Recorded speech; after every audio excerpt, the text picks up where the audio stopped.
Good evening and welcome to Slam the Gavel, the show that tells it all regarding family court, criminal court, and other court issues, as well as CPS. I am your host, Marianne Petrie. You can find me, my books, and blogs on dismantlingfamilycourtcorruption.com. And if you have a story to tell, you're welcome to contact me on dismantlingfamilycourtcorruption.com. I have a brand new guest. I have Roy from Chicago. Now, for 5.5 years, he has been trapped in a Cook County, Chicago divorce riddled with corruption. All along, he had legal mutually signed separation agreement in November of 2019. Their net worth was 7.5 million on March 6th of 2020. His wife Lisa's law firm, Hoffenberg and Block, has already obtained over 2 million in legal fees, and he has not seen or spoken to his children, who actually live across the street, in over 5 years. This firm immediately changed judges to Renee Goldfarb and froze all of Roy's assets. He has received less than 3% of his life's work, $179,800 in 5.5 years, $2,700 a month. He was forced to move 8 times, arrested twice for reporting the judge. He was also attacked leaving a restaurant and he barely survived. No theft at all, just a sinister reminder from Chicago's influences. Now, attorneys Gloria E. Block and Russell M. Reed are the real Chicago untouchables, led by retired but active founder Ellen Hoffenberg.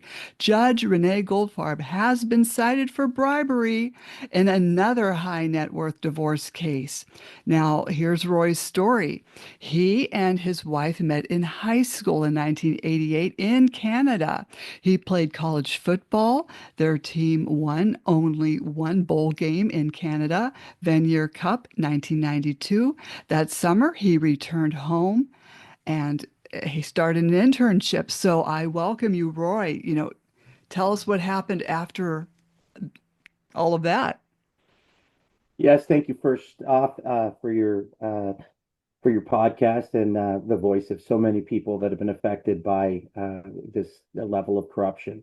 I came back to our hometown after my first year playing football, and I got an internship. Lisa's dad was also a leisure pilot, in addition to owning a mid-sized tool and die company, and so he wanted to take his wife and two children, two daughters, up north by plane, and another couple.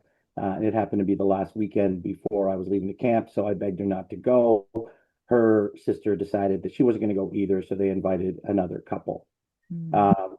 The plane took off on Friday, August 19th, 1994, and it was about 3 kilometers away from the airport. And he was flying in cloud cover, and it was below the hard deck of 2,000 feet. And the plane struck the side of a mountain, a stone mountain, and exploded. And there was no survivors. I was 19, Lisa was 18. And that same very day, when the whole family found out the news, we'd been already dating for 6 years.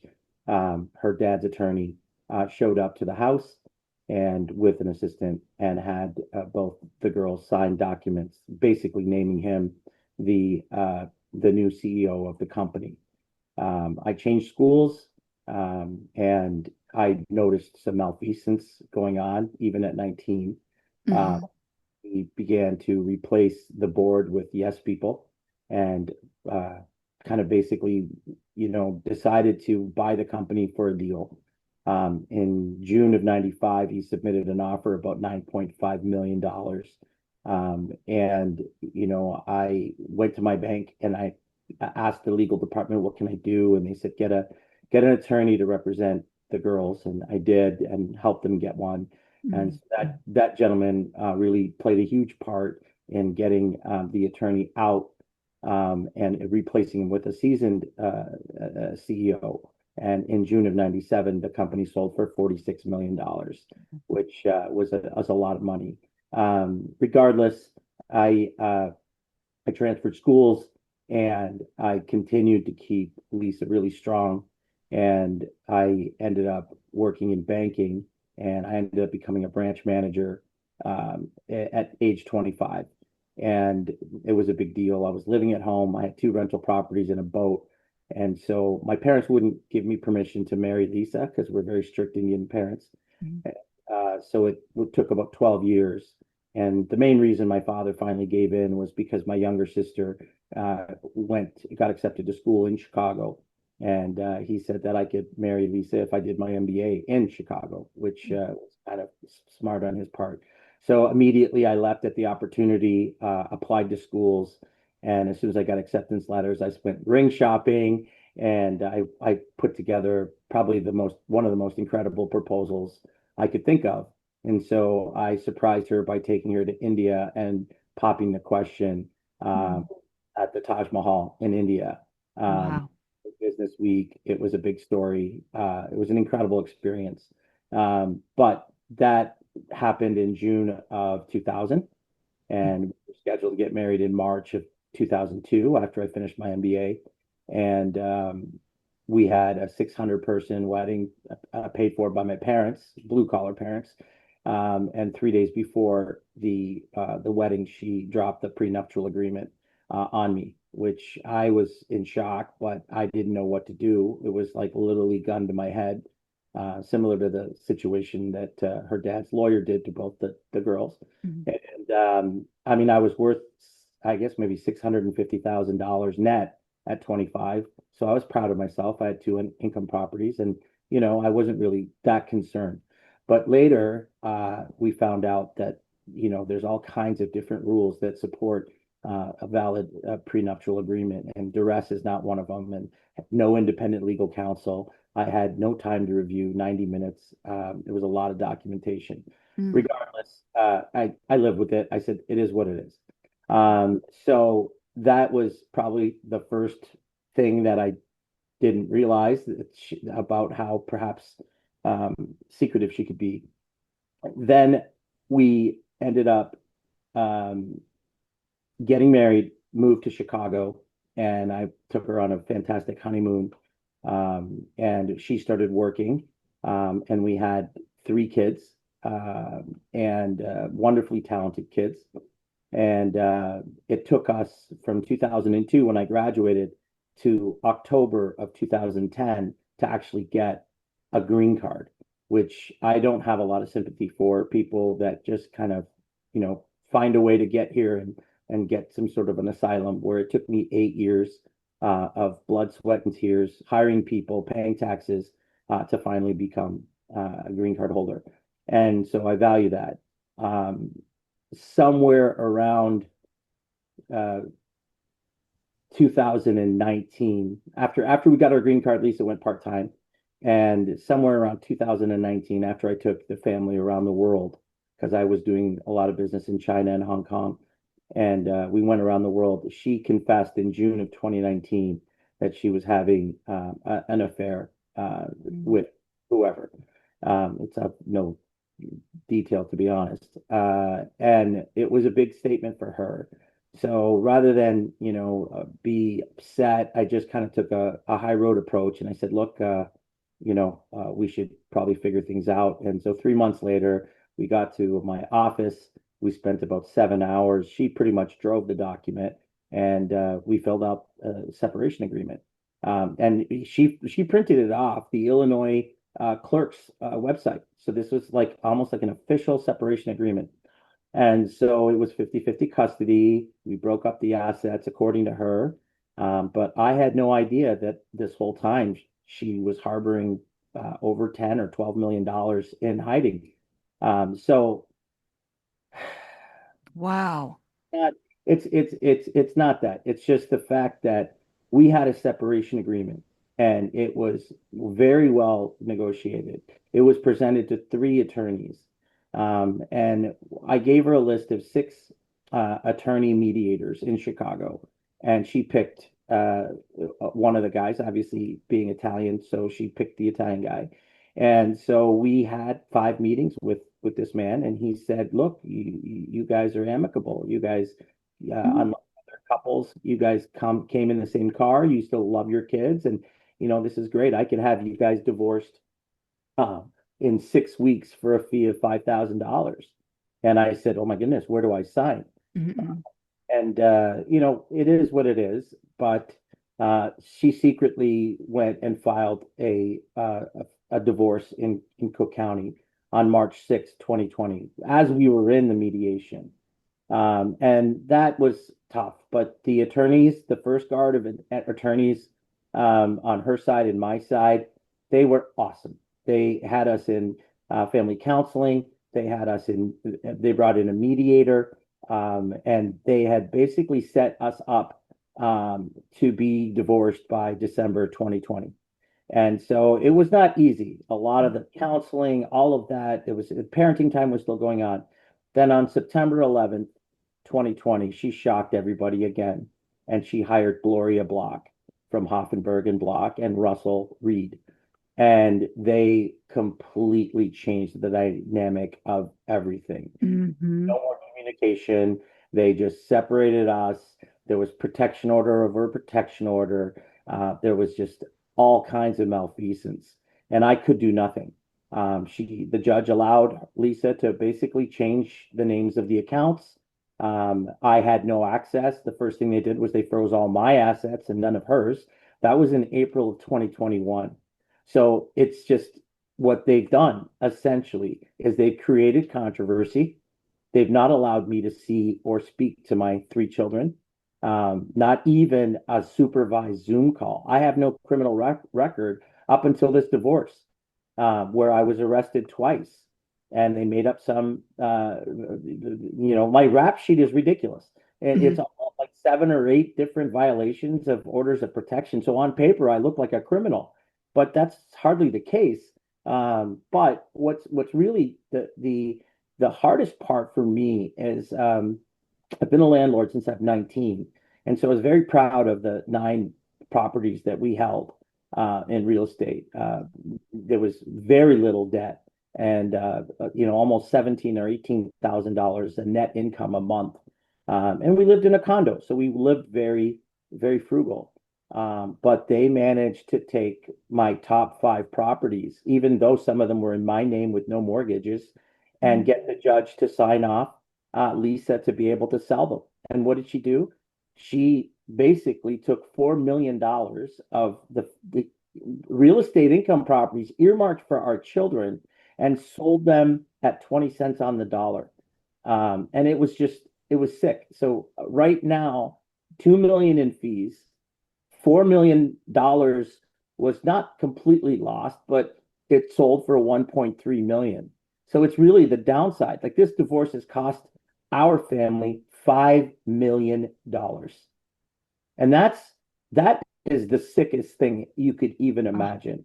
I worked my butt off my whole life, and I was a fantastic father, mentor, coach.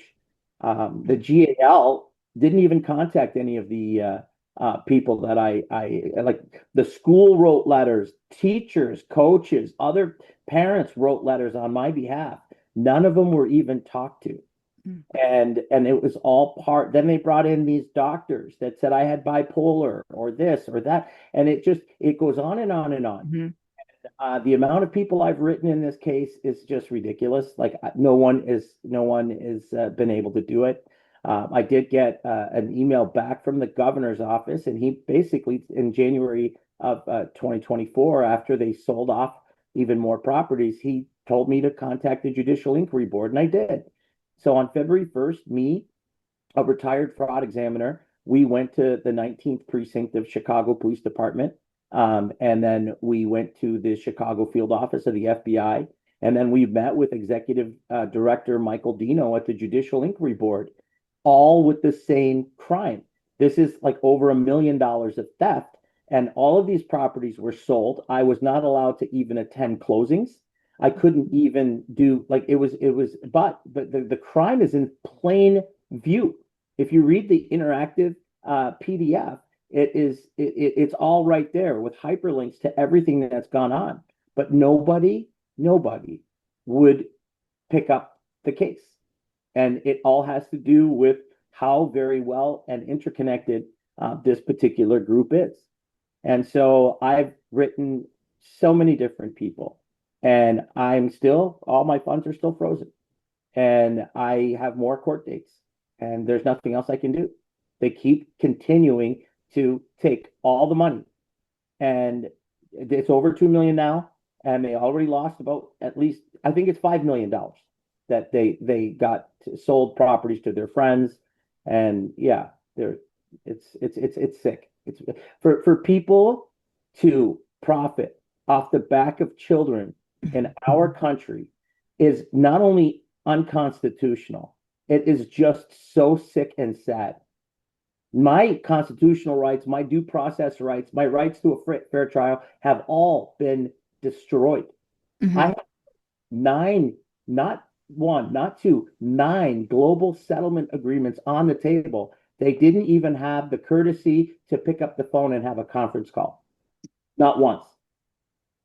There is no referee. And unfortunately, it's a big problem. I even went back to school. I went to Northwestern University, and I got two diplomas in mediation. One was general mediation, the other was family law, complex mediation. And I begged the judge to please provide us mediation, and even mentioned that, Judge Dickler has made a point to put a lot of legislation together and say the judge has the right to send the parties to mediation if they don't both agree. But there was just too much money to be made. I mean, if we were just a couple that had $100,000 each, we would have been divorced rather quickly. But shame on me for doing well in my life.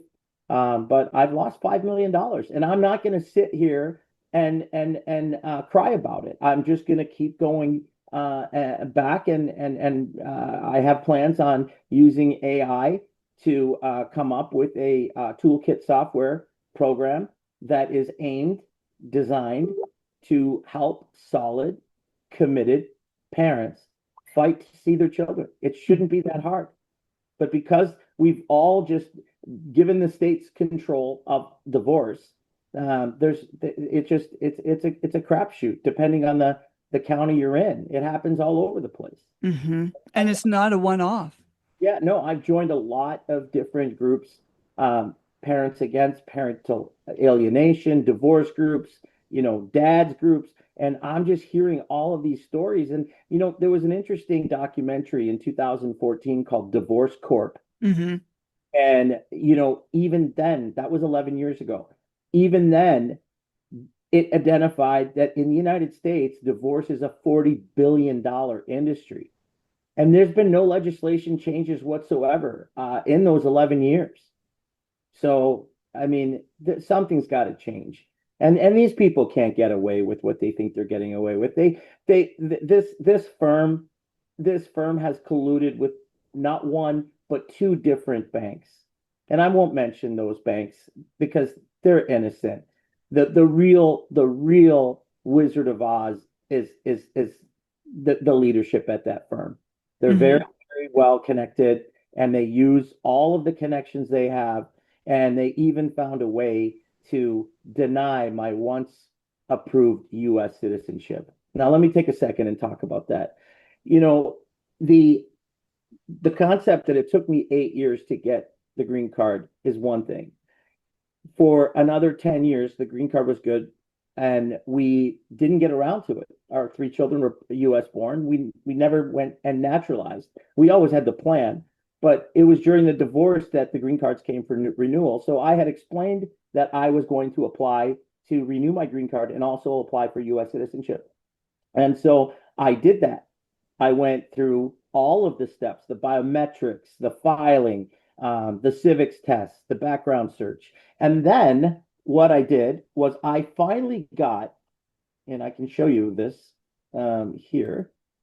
I finally got, I don't know if you can see this. Hmm. Can you see it? Yes.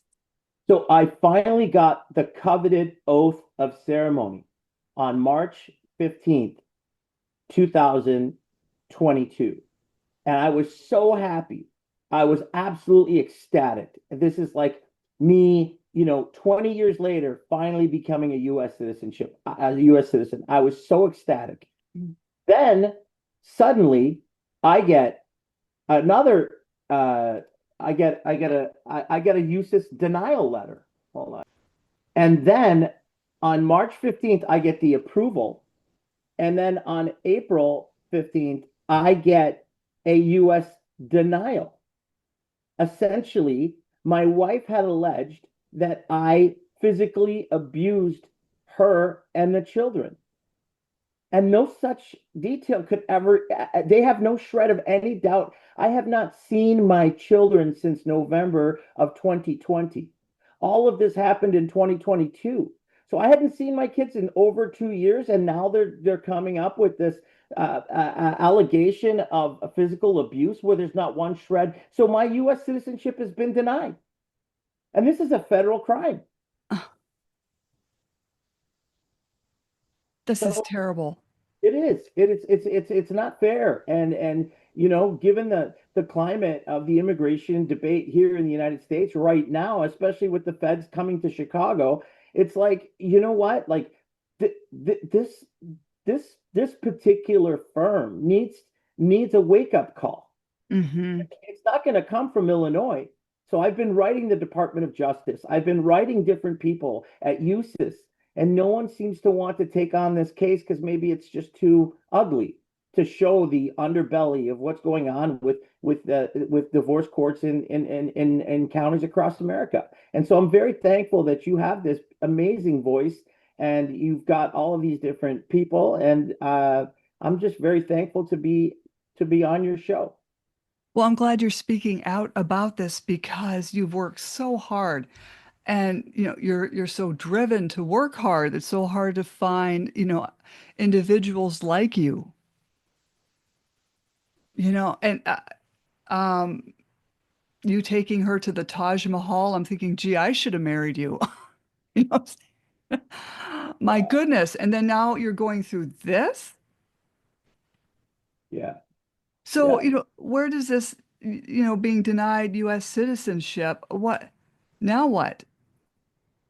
Well, because my funds are tied up and frozen, and I have that, like literally, I've had to borrow $500,000 from my widowed mom, and that's 65% of her life savings. And it's sad because they designed it so that I would be set up to fail, Mhm. and I would just somehow give up. But I've got good friends and family around me and they keep me positive.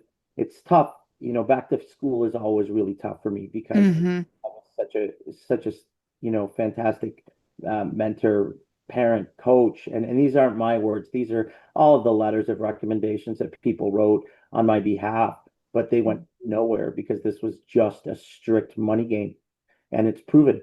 So yeah, if Hoffenberg and Block wants to respond to this, have them just uh, publish their billing records, which I've asked for multiple times, and they don't want to do it. They did a 10,000 page document dump on June 2nd to June 14th, which was supposed to be our final trial. Our final trial was in scheduled for 2021, then 2022, then 2023, then 2024, then 2025. And when I found out that this was going to be an 8 day final trial, I was like, okay, this is it. We're going to go there. On the last day, Russell Reed asked for more time. He had 8 days to put on his case in chief. Couldn't do it. And I Oh, said, yeah. he did that on purpose to drag out the case. Oh, they've been doing it on purpose the whole Yep. time. Yep. If Lisa and I ever had a meaningful conversation, we could have settled this. So, I mean, unfortunately, she is vicariously liable for their decisions. And, it is what it is. So now what do? I have to go and I have to fight at the appellate level. I have to do this. I just want my life back. It's been 5.5 years. I mean, I was developing products, building homes in downtown Chicago. I've lost a lot. I've lost 5.5 years with each of my kids. And Hmm. in the ages where it matters. And that's 15 years, all because Gloria Block and Russell Reed wanted to move to a new office, in which they did. I told them they should name the boardroom after our family's last name because we paid for it. Oh, if when you guys were mediating and it was amicable, what made her want to go to this law firm? I have no idea. I haven't spoken to her, since their firm came in. Our last conversation was on a co-parenting, court-ordered co-parenting Mm. call. And once the judge was switched, the court orders just fell to the side. There was no enforcement on them. And I've got the agreed order that really kind of governed. It took us 3 months with our first guard of attorneys. We spent 3 months on a June 2nd, 2020 order, which was really essentially a way for us to govern all the finances so something like this wouldn't happen. And I fault the bankers too.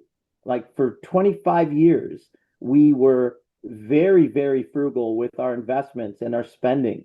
And for them to allow over $2 million of money being spent and keeping me in the dark purposely, and then doing the document dump 2 days before the trial, making me go through 10,000 pages, and it's literally like they walked in with carts of boxes, acting as though this was meant something. And I said, well, wait a second. This is the detail of what we were worth March 6, 2020. Why don't you show me what's left? And they wouldn't do it.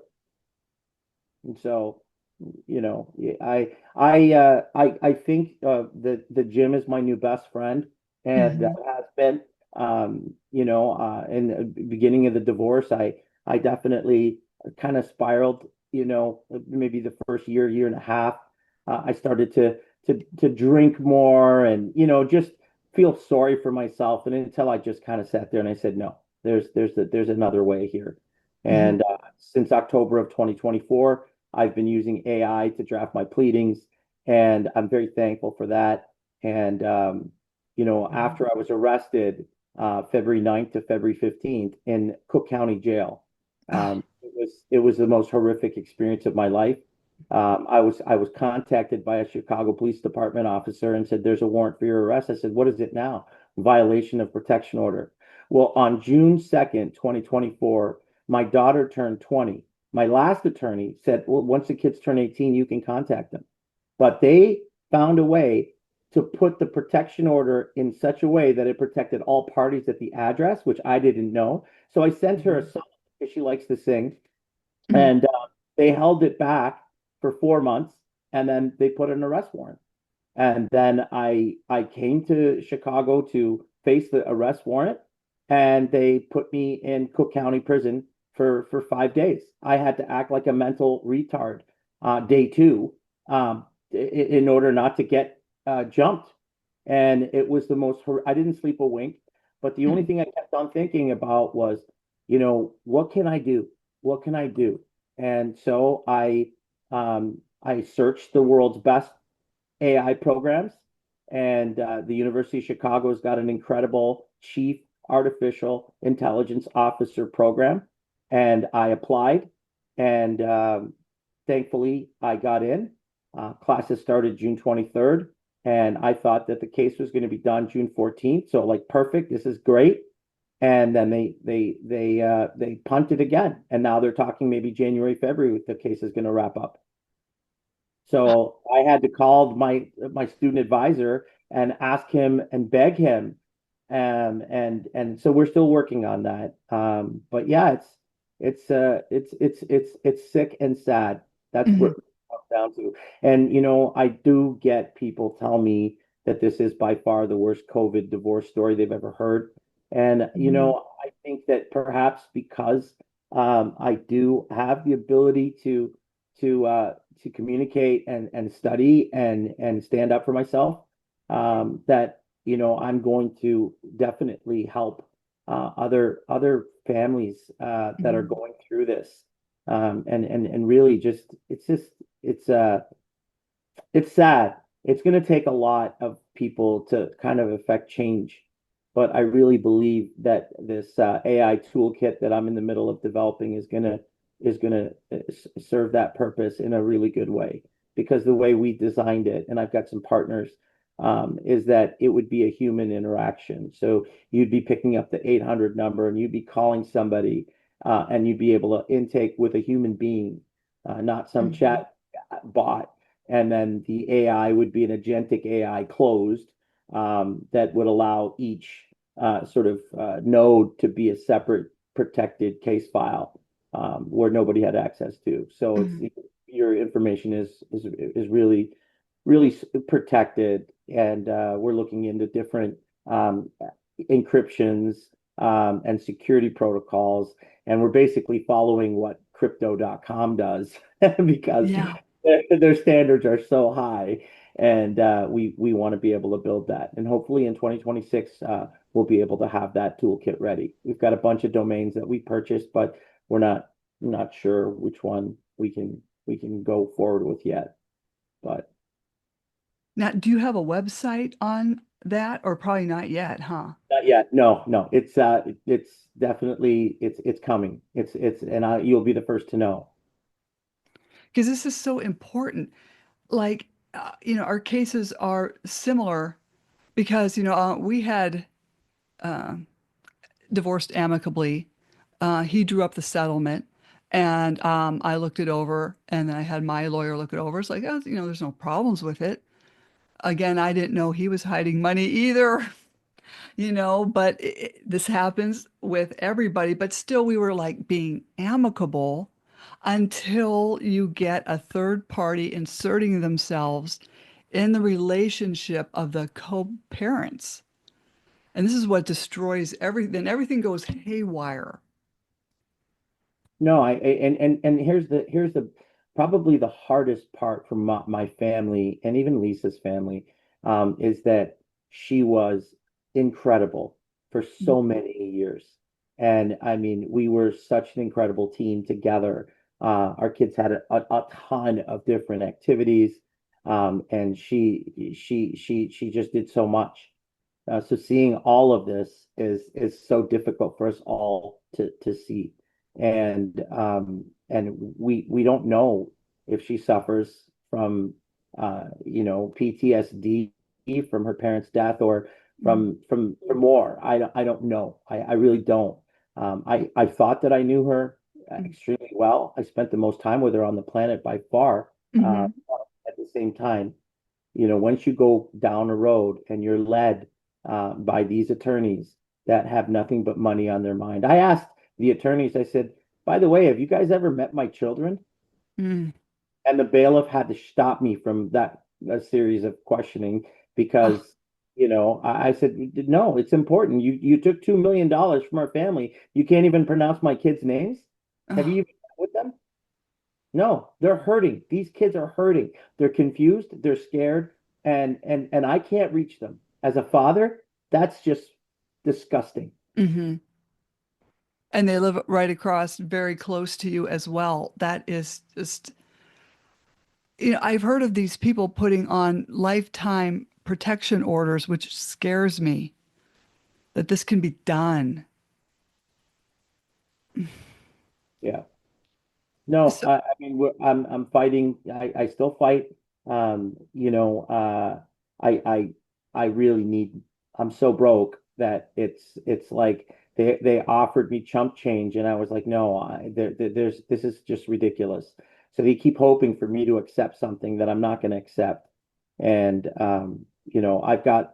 I wanted to go back to school, but now I have no choice. But I've got to start working, and I have 3 jobs lined up, but it mm, it needs 100% of my time. And with this out in the open for 5.5 years, and now they're talking about extending it to January, February, just to bleed me and my mother dry even more. I mean, she's the innocent victim here. She's the one that right. got permission to marry into our family, and now she's lost $500,000. And she doesn't get to see her grandchildren either. No, no, no, no, no. Not a word. Not a, I was attacked December Right. 2021. They didn't take anything. If you don't mind, I'll share a picture. Give me a Oh, second. yes. That was pretty brutal, Yeah. to let people know that this is going to be kind of shocking if they see this picture. the pictures that Roy is showing of what happened after his attack. Yeah, so this was December 17th, 2021. I was leaving a restaurant where my daughter and my wife knew where I was, Hmm. and I was attacked by three men. And I won't go into the details because it's pretty bad, but they Hmm. left my watch, they left my cash, my phone, everything, and I was left for dead. A couple found me, called the ambulance, brought me to Northwestern Hospital, and they had no choice but to cut open the left side of my skull. It's called a subdural hematoma. Hmm. So if you'll see the 46 stitches, they had to remove my skull to get at the internal bleeding and to save my life. I was in the hospital for about 3.5 months. No call from my kids, no call from Lisa. She went to work pretty much every day at the connecting hospital. Um, and we won't give up names, but I had to learn how to balance and talk all over again. It was a really hard recovery, but I worked very hard at it. And Hmm. as the doctors gave me clearance, I found a job. And unfortunately, that was short-lived because they Russell Reed had the audacity to contact this employer in Canada and request him to show up in person in Chicago and just intimidate. He did the same thing to my 20-year attorney and my 20-year accountant, my first therapist, Dr. Vito Alberga, who happens to be a hypnotherapist specialist. They just all they do is intimidate people and make their lives hell. Hmm. Um, so I have no proof. There was no witnesses, there was no cameras, but and there's a police report, but no one's really done anything about it. And honestly, I'm happy and thankful to be alive, Hmm. and it's what it is. But yeah, this is unfortunately my story. It's amazing you survived that. And it's odd that there was no CCTV cameras around. No, no, no, no. I stopped thinking about it because it'll drive you crazy because you Right, right. what what else? And the only thing that I'm doing my best to do is just to get out of this divorce. Oh, But yeah. they they offered me whatever. It's just they've put it this way. The biggest stat that I can say that sums up this divorce is that my wife worked part-time. We were worth $7.5 million in March 6th of 2020. I have received less than $180,000 over 5.5 years. But Hoffenberg and Block has billed over $2 million and forced $4 million of property sales sold to likely their friends for Hmm. 1.2 million. So Yeah, like they always do. yeah, yeah. Oh, what And they a didn't get shame. away with it. That's the funny part. Like they think all of them think that, oh yeah, we've beat the heck out of him. We've intimidated him so much. We put him in jail. We whatever. Whether they had something to do with the attack or not, I don't know. I can't prove that. Hmm. But it happened. And the hardest part is, why didn't these thugs take my Rolex? Why didn't they take my iPhone? Why didn't they take the $600 in cash, my jewelry? Hmm. No, just a message. Oh, that's just so disgusting. You did Yeah, not deserve that. This whole thing went haywire when she went to those uh, attorneys, Block. 100%. Oh, 100%. Her nickname is Gloria Reset the Clock Block. Blockhead. Yeah, she's just they're just evil people. But it doesn't come from them starting out that way. They were trained.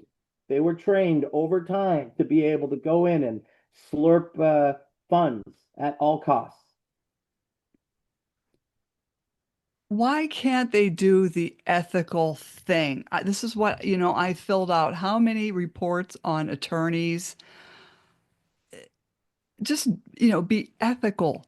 Why are all of them, not all of them, I mean, I have had at least two good attorneys, and but the rest of them were so unethical. This is really not saying a whole lot for the attorney profession. There's a lot of really good attorneys out There there. are. Yeah. There's a lot of them, and I think with the advent of I think the family law profession is going to change significantly for the better Hmm. because in Illinois there is a mandatory mediation law. It's just not enforced. And that in itself separates us from the rest of the country. And so there's a lot of different people in a lot of different groups that are just really visionaries, like the attorney Robert Garza. Hmm. um, I follow his podcast, and Oh, yeah. he's incredible, and so are you. Oh, You well, are. thank you. So are you.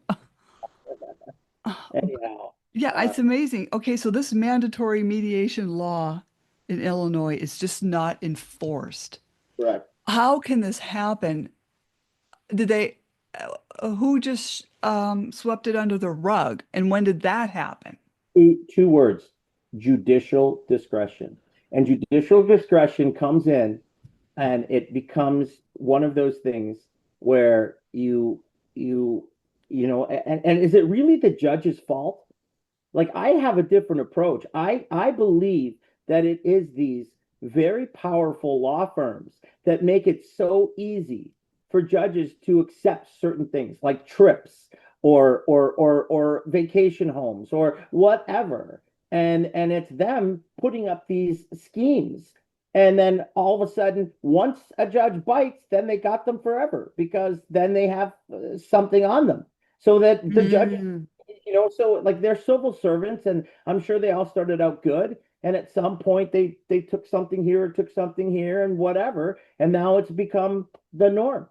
And so why don't we have, this is my thesis, one of my theses is that why can't we live in a society where all the judges in family court are elected, not appointed? They're elected. You get 2 4-year term, and then if you, based on your rulings, if you've been pretty close to the letter of the law, then you can run again. Mhm. But by keeping them all appointed, that's just wrong. Oh, exactly. And the thing is, a couple months ago over here, we were voting for judges. And I'm here like trying to look everybody up. Like, what law, where are they? Are they criminal? Are they family court? It's like I'm new to this area. So who are these judges and what do they do and what's their track record? I've always studied these things before I leap into something. So it's like the public, I wish the public would court watch because if they would do that, they could see these judges and their behaviors, and then they know who they're voting for. For sure. And it's like, oh, we don't want that one in there. I mean, their behaviors, such as muting a pro se litigant because they don't really want to hear the rest of their closing argument. I've seen that. So I had to report that judge. I'm waiting on more information on this one so I can report that judge. And this is what court watchers should be doing. But, like we need the cameras in the courtrooms. We need tamper-proof mics. I can't say this 2,000 times. But we also, and I know this isn't going to happen by a stretch, but as you know, I would like to see a family court abolished because it serves no earthly purpose. It's just destroying families. It's not a broken system. It's a system that's a well-oiled piece of machinery, and they've got it designed to work that way, to churn out families and destroy children's minds and lives. Yeah. No, I think I can agree with a lot of what you said. I do believe in contrast that there is a role for family court. I think that we have to make some more changes. We've got to appoint judges. I mean, elect judges. We've Yeah. got And this is number two of my thesis is that this should be federal law where all divorces that have minor children have 2 years from the file date to resolve all parenting and child issues. At which point, both parties agree to binding mediation on all child matters. So let the child reps, the GALs go ahead and bill as much as they can for 2 years. But after that 2 years, then you have to go to binding mediation by the American Arbitration Association. Mhm. As a certified mediator, I really believe that mediation is going to save the United States $1 trillion in the future. With all the litigation we have, we're the most litigious country in the world. Yeah, I agree. I had Carl Roberts on my podcast, and he's from Colorado. And he was saying, why can't you get divorced and have it done in 6 months? There's no reason why. I can put you in contact with him if you like. Uh, but he had a plan set out, and I've had him on my podcast talking about this. It shouldn't take 10 years to get a divorce. This is ridiculous. And I know these lawyers want to make money and, drive nice cars. I get it, but they could also make more money by, helping with the mediation and getting the pettiness and these false accusations under control. And there's another thing. One of my partners came up with a brilliant idea, and he said, "What we're going to do together is we're going to come up with a white paper, and that white paper is going to ask corporations what is the average cost of divorce in terms of productivity. You've got either a woman or a man who's suffering through a long-term divorce, and they're not there. They want to be present for their job, but they're not there. They're fighting to see their kids, and that's why they work. So it's like this cycle of like what matters more. Well, I work because I want to provide for my kids.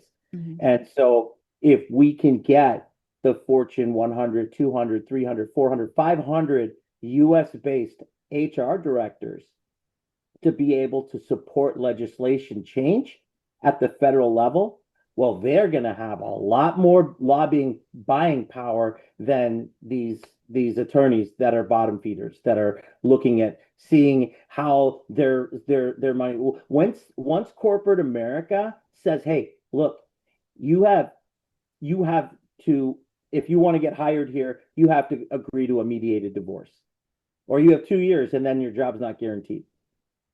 Right. I like that. You know, uh, put some fear into them to do the right thing. Absolutely. And they can't because nowadays with people all like that's look, the United States is built on capitalism. So capitalism in a sense drives everything.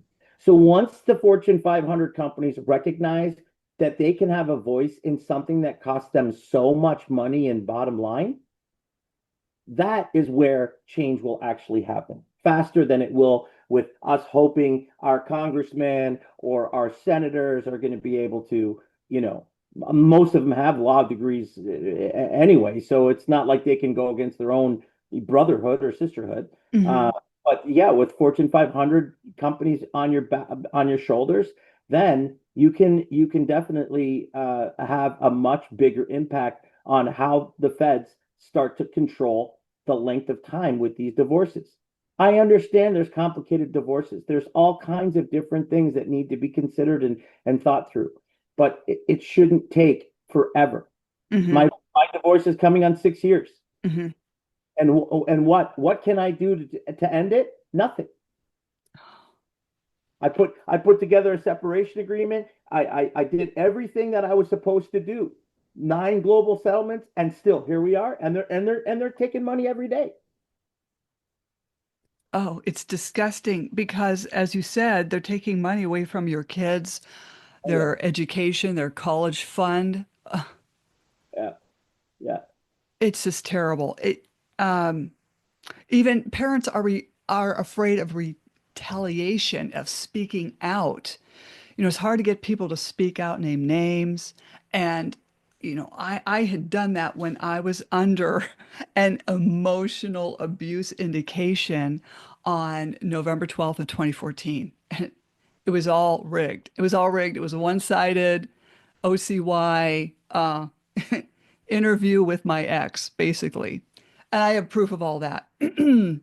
And so essentially, okay, so if you look at that time frame from November 12th to April 15th, I had to go before an OCY judge.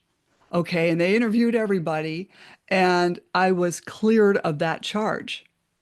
Okay, because within that time frame, I'll tell you real quick, because I could probably talk to you all day, but I notified the governor's office and I let him know what was going on down here in Erie, Pennsylvania, OCY.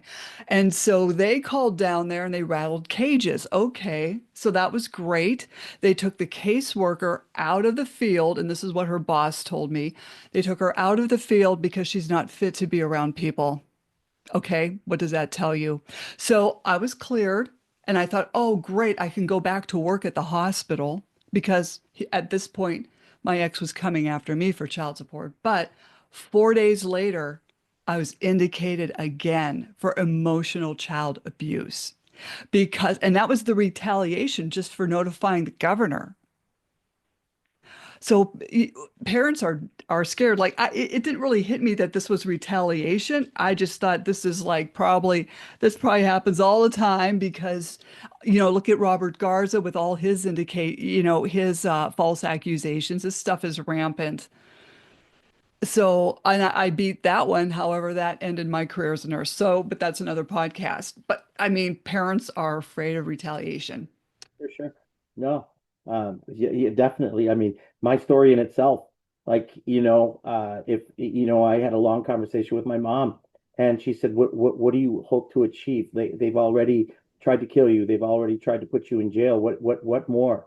I said, Mom, look, if Dad was around, you know, if on my tombstone it reads, here lies a father who fought for divorce change in North America. And if I can accomplish some of that, then I could leave this earth a happier man for Hmm. sure.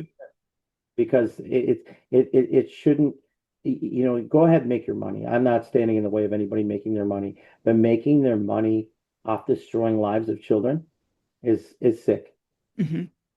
And these people operate like criminal enterprises. Oh, they most definitely do. I know my kids will never be the same. I'm severely alienated, but this is what they do that's what they set out to accomplish, especially CPS agencies. No, yeah, these are definitely my case is extremely rare, Yeah. but it still exists. I mean, Yeah. in this economy, and it's tough because I'm a true adopted son of Chicago. Hmm. I I'm Chicago's got a lot of its problems. There's no question. I've lived downtown for now 25 years, and it's but they're tough people too, and there's a lot of beauty in Chicago's toughness. But when you have a systemic system that's so corrupt that no one can solve, not even the governor or the mayor, they can't even get involved in an open case because that's just it. The judges are given that much leeway that they can operate as they should. And it's you have to go through a lot to become a judge. Uh, and so you have a lot of respect, but then you get a few bad apples that make it bad for everyone. And so where does it start? Where does it stop? And in my case, no one can really help. The only person that can really solve this particular case is one person, and hopefully she'll do that soon. Hmm. Hmm. Well, I'm so glad you came on to discuss this. Is there anything you would like to add? No, but anybody that's watching this, um, you know, the best person that I found besides you, Marianne, is Robert Garza, and his website is just like an encyclopedia. Yeah. Uh, he is doing incredible work. I've not met him in person, But he is doing incredible work on making legislation changes in almost all the states, and he's literally writing 300 more bills. So Hmm. Hmm. in this podcast, maybe we could put up his website, to just let all the viewers know that if you want to do something, maybe contact or donate to him, because it's a very worthy cause, and that he's doing. Hmm. Most And I'll be definitely. in touch with my nonprofit hopefully soon. Oh, that's great. That's great. If anyone needs to contact you, how do you want to be reached? I think the best way would be Through to, me? yeah, have them contact you direct, and then Okay. you can put me in touch. That would be wonderful. Okay, that's no problem. That's no problem. I just hope that this, they don't drag it out for another 4 years. That has to stop. Shame on them. Yeah, just the wrong place, wrong time. Story of my life.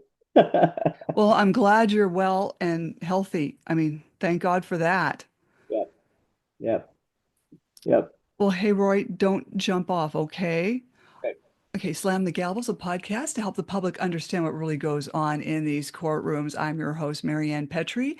You can find me on Spotify, YouTube. Please like and subscribe, Apple iTunes, iHeartRadio, Spreaker, other platforms, also Google that I don't even know about. Again, feel free to buy me a coffee to help keep this podcast going. Thank you, Roy, for coming on and speaking out. I really appreciate you. Thank you.